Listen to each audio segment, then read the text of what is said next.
by the Big Brother. Why? Why do we have 5 Black Hawk helicopters flying and night missions out here with their green dots on? Why was it just less than an hour ago? I ran up here to the little store to get a cup of coffee, and as I walked out the store, 2 more SWAT vehicles coming from Bend going in there. Why? Why for 4 people holed up? One of them a woman with a couple hunting rifles. Why? This is crowd control? No, this stomp on our neck of the American people. Say if you bring up anything against the government, we will destroy you.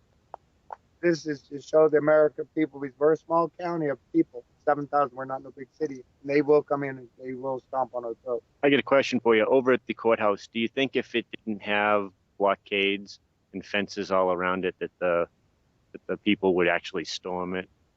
No, I don't believe they would. No, I don't think that's the intention of the. Had they stormed the BLM, the Forest Service, the fishing game?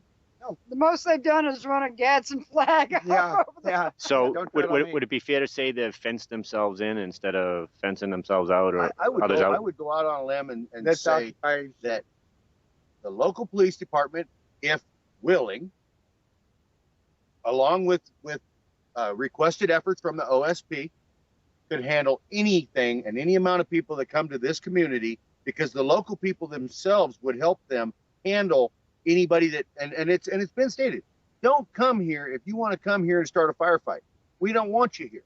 We want you to come here, educate yourself, educate those people around you in your circle, and united we stand. But and within our rights to do so. Peaceful protest, peaceful. Everything was peaceful yesterday. There was several different sides, and there was some arguing back and forth. But when the dialogue went from ha ha to peaceful speaking to one another with respect, took the emotion out of the conversation and started talking with respect as fellow citizens with an opinion, boy, it quieted right down, and people started really communicating. They don't want that. Oh, well, then we'll let you go, Hawk. Maybe we'll talk again, cowboy. Yeah, we were doing the show last night right after Sherry got done at the protest, and we managed to get through to David Fry, and he was cool enough to stay on air with us while people called, and I couldn't even field all the calls. We got 1,098 calls in 3.5 hours, and I don't think we had but 2 people just being vulgar jerks. Everybody else is just supporting this entire thing, not just them. A lot of people are saying you guys need to just get out of there before they just come in there and kill you, because nobody can get up there to help them anyway. So yeah, you don't know if the horse is still there. Hellboy? Hellboy.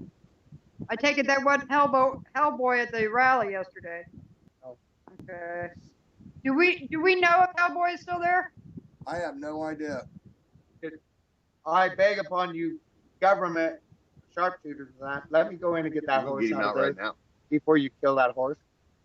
No. Next time you talk to David, could you ask that question? All right, I'll try to find out. Yeah, we'll put Hellboy up and I'll feed him. He'll get good alfalfa hay and get fed good. And that the owner comes and claims him, gets out, he won't have to worry about his horse. Awesome. Before we completely get done or close up, I've had a lot of people ask, and a lot of people are from the city, have never seen anything up close like you're doing. They'd like you to just kind of walk around and show them what the heck you guys actually do. Okay, Let's do that. We run bucking horses here. We just shipped a truckload out. These are my son's future. That's his future bucking bull. He's wants to raise bucking bulls, so he's getting started with some bucking bulls. As you can see, we're wintertime. They're in confined area on the hay. How old is the baby over there? The baby is about 3 weeks. 3 weeks. Yeah. And he is a bull calf, so that's the future of the rodeo industry right there. He's a Houdini. He's a con artist. He flips that in and out of the fences. And then right over here by the haystack is our bucking stud. In his first rodeo he went to, the cowboy that rode him won the rodeo. He's a damn good bucking horse. We got another one coming in from Bad Medicine, Wyoming. These are just riding horses over here. Which some of them used to be bucking horses and have been recycled into using animals. So, yeah, my son trains bucking horses don't buck no more into riding horse or ranch work. Oh, that's a sewage tank that I use for a water tank up in the dryer. I haul water up and plumb it down into the trough for the cows. It's oh no, it was. If I put it in the ground, it would have been a porta potty type thing. But I use it for watering. And these are just some of our. Hey, I've got 100 ton more to bring in, so I'll have my yard filled back up. And I just bought this place, so I'm in the process. I got started fixing it back up. It was kind of run down, and we're slowly fixing it. You normally tarp your hay, right? Yeah, no, I don't tarp the hay. Oh, you don't? No, They don't get the torrential rains over Yeah. here in this country. They can handle the snow and the light moisture. Yeah. The air itself will dry it, and it's good, still good hay. these Yeah, are lots of- these are riding horses. Okay. So, and the animals. These are rope horses, and they go to rodeos and ranch work and that all throughout the nation of state of Oregon and Idaho. That's my old mare, Gorgeous. That old mare's seen more miles than anybody. The dog running around is my cow dog, Dakota. And the old black horse, a gentleman made a print of that black horse with my son handling him. He drew a pencil, and they're selling them down at the one shop downtown, Burns. And it's a really cool print of my son. This old mare, she's just a mare I just got. She had pigeon fever, and I cured her of the pigeon fever, and that's what on her back. And we had a little pigeon fever go in when she came in. But back to our cows, and that's about here. And then we got 80 bucking horses throughout the county in different pastures that we ship 12 to Ontario. They'll be bucking in Ontario college rodeo practice. That's Amigo. Not Amigo, Hombre, I mean. Get my horse. You get too many horses, you get confused on names. And this horse is This is a bucking stud. He's a stud horse.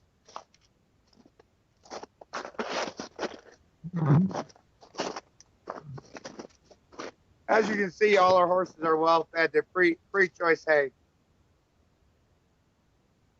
And fat, well fed horses. He's trying to show off his wares to you.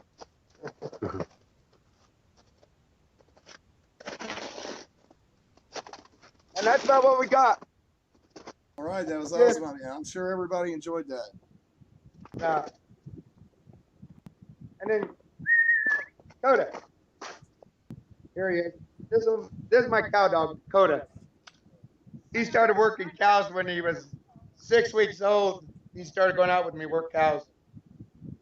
Me and him's tracked a lot of cows. He's a hell of a tracking dog. that's Rick's dog.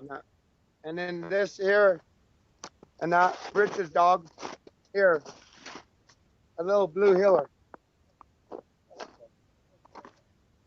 Now, Spring and in the summer, you look at these horses, these are fine flesh. Yeah. They take care of their right now they're all now they're all fuzzy. fuzzy. Well, that's what I say. They recycle from an ex-bucking horse. Now he's a partner and a working tool and part of this operating ranch. And you'll jump on that horse, and that boy hunter, he'll take off and go ride for 2 days up in this mountains on that horse and never worry about him.